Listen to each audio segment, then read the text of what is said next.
প্রচণ্ড গরমে শরীরের জন্য যে কোনো শরবত খুবই উপকারী আমরা সকলেই জানি, কিন্তু চিনি থাকার কারণে সব শরবত সকলেই কিন্তু খেতে পারে না। তো আজকে আমি চিনি ছাড়াই শরবত, এমনকি লস্যিটাও করে দেখাবো, যেটা অনেকেরই পছন্দের। সঙ্গে চিনির বিকল্প হিসেবে 3 রকমের উপকরণ বলে দেব। চলুন দেখে নিই রেসিপিগুলো। প্রথম শরবতের জন্য আমি এখানে মিষ্টি নিয়ে নিয়েছি, আর এখানে 2 রকমের মিষ্টি আছে। এরকম কাটিং মিষ্টি আছে, আর এরকম যে বড় বড় মিষ্টি ঢালা হয় সেরকম মিষ্টি আছে। এই যে বড় বড় সাইজের মিষ্টিটা হয়, এটা কিন্তু বেশি উপকারী হয় শরীরের জন্য। তো সবার আগে মিষ্টিটা গুঁড়ো করে নিতে হবে। তার জন্য হামানদিস্তায় এরকম একটু মিষ্টিটা ভেঙে নিলাম, এতে ব্লেন্ড করতে সুবিধা হবে, গুঁড়োটা খুব তাড়াতাড়ি রেডি হয়ে যাবে। তো আমি এখানে এইভাবে একটু মিষ্টিটা ভেঙে নিয়েছি। এবার একটা মিক্সিং জারের মধ্যে দিয়ে দিলাম, আর এর সাথে দিয়ে দিলাম 1 টেবিল চামচ মৌরি, কাঁচা মৌরি এটা। আর এর সাথে দিয়ে দেবো বিট নুন। এখানে আমি 1 চামচের একটু কম বিট নুনটা দিলাম। এবার এটা ব্লেন্ড করে একটা গুঁড়ো বানিয়ে নেব। আর এটা কিন্তু এই ছোটো মিক্সিং জারেই করবেন, তাহলে গুঁড়োটা ভালো হবে, বেশি ভালো হবে। তো এখানে আমার মিক্সারটা কিন্তু রেডি হয়ে গেছে। আর দেখুন কি সুন্দর, এটা পাউডারের মতন কিন্তু রেডি হয়ে গেছে। আর এটা কিন্তু আপনারা 1 মাস পর্যন্ত স্টোর করে রাখতে পারবেন নর্মাল টেম্পারেচারে। আমরা সকলেই জানি এই মৌরি আর মিষ্টি দুটোই কিন্তু শরীর ও পেট ঠান্ডা রাখে।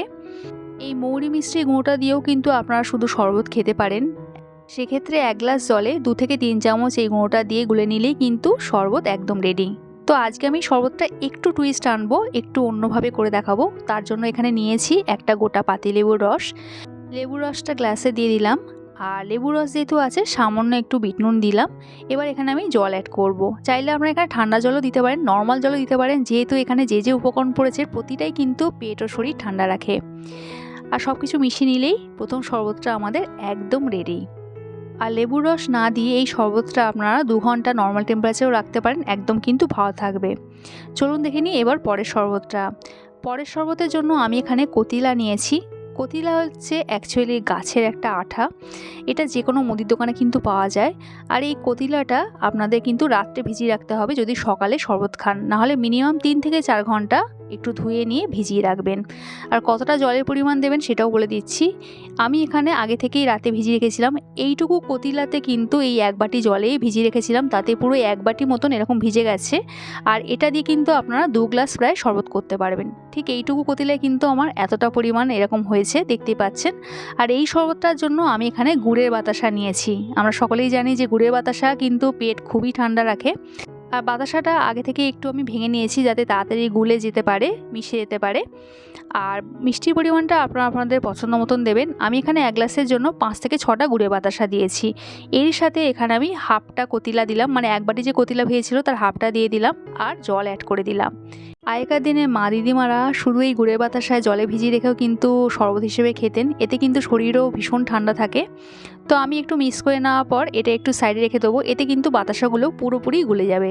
চলুন দেখিনি এবার সকলের পছন্দের লস্যির শরবত চিনি ছাড়া। এখানে আমি লস্যির জন্য একটু গুড় নিয়েছি, এটা আখের গুড়।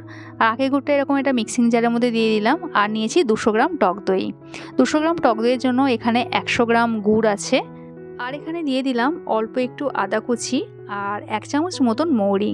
আজকের এই লস্যিটা একটু অন্যভাবে করছি, তার জন্য এখানে এই আদার মৌরিটা অ্যাড করলাম। তবে এই লস্যির টেস্ট এবং ফ্লেভার নর্মাল যে লস্যি হয় তার থেকে কিন্তু অনেক অনেক গুণ বেশি হয়, একবার করে খেলেই বুঝতে পারবেন।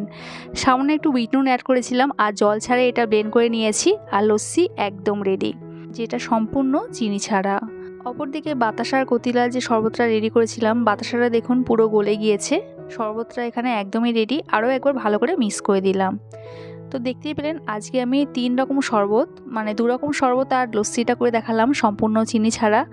আর চিনির বিকল্প হিসেবে কিন্তু এখানে আমি 3 রকম উপকরণ ব্যবহার করেছি। আশা করি আজকের এই প্রতিটা শরবতের রেসিপি আপনাদের ভালো লেগেছে। ভালো লাগলে একটা লাইক কমেন্ট করার অনুরোধ রইল। দেখা হচ্ছে পরের এক নতুন রেসিপির সাথে। সবাই সুস্থ থাকবেন, ভালো থাকবেন।